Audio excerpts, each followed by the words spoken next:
So culture is like an iceberg, and so what you see is not only what you get. Dress. We might see them dressed a particular way. And how they dress in a public environment is an indication as to how they think they should be dressed in a public environment. Body language, for example, eye contact. Some cultures, it's disrespect to make eye contact. So for them to change their behaviour is again very challenging. And even though some cultures understand that making eye contact in Australia is a sign of respect and acknowledgement, it's very challenging for them to do it. And you can see them when you work with migrants and work with refugees, you can see them struggling with the concept of making eye contact. And even just simple body language. We in Australia, Western countries, we talk about walking with your head held high, with your shoulders back, and show confidence. Many cultures, that's frowned upon. Notions of modesty.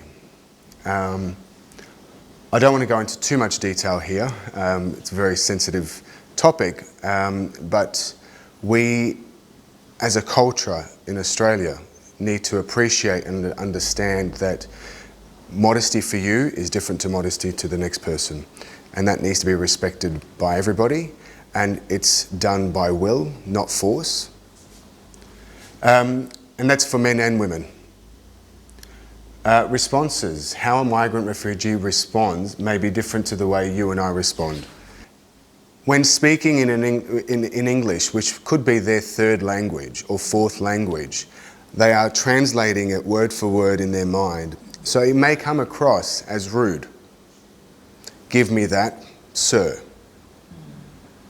There's no please, there's no thank you there, but by them putting that word at the end, sir or madam, is their way of showing respect. We look at it in a different way. It's like, well, why wouldn't you say thank you? Or why wouldn't you say, can you please hand me that?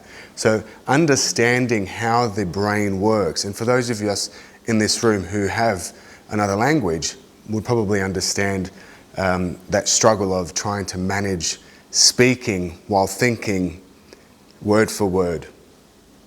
Family practices. To many cultures and many countries, family value is number one. And how they respond and how they behave and how they react and how they appreciate their family is very different to different cultures. And so understanding how they assimilate into a country where it's much freer is also, again, challenging. Which leads to the next one of, how Australians do things.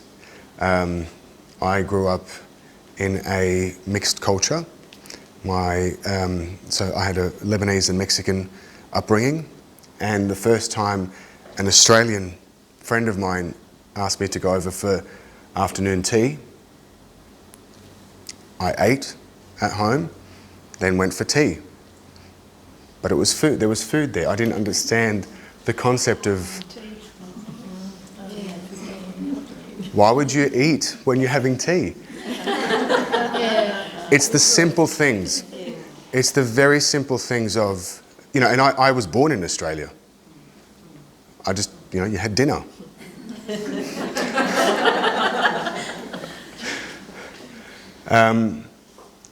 Patterns of superior and subordinate roles in relations to status, age, gender, and race. I think that speaks for itself.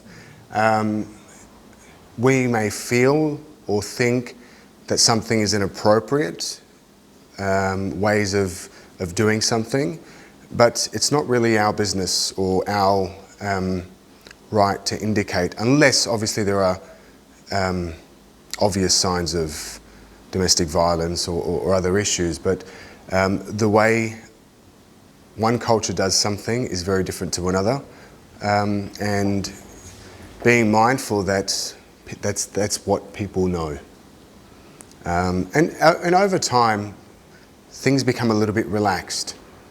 My father arrived in Australia in, I think he was 15 or 16, and he's 70-something now, and he still has some of those Lebanese values, but he's very Australian because he's been here for a while. My mother, she arrived from Mexico she was 19, and she's very Australian. So it depends, and so the way they see gender is very different to the way we see gender, age as well as race.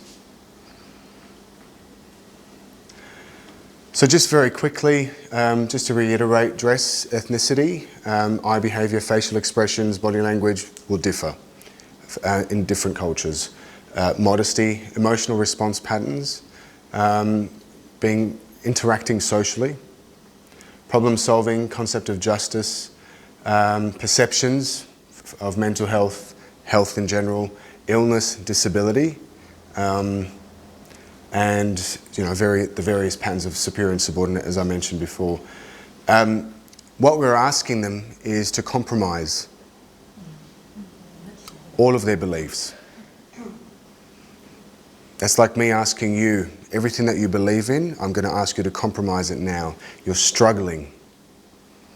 You're struggling on the inside because 100% of migrants and refugees, irrelevant of which country they migrate to, are looking for a better life. And we're asking them to look for a better life, but I'm going to ask you to compromise everything that you believe in to live in this beautiful country.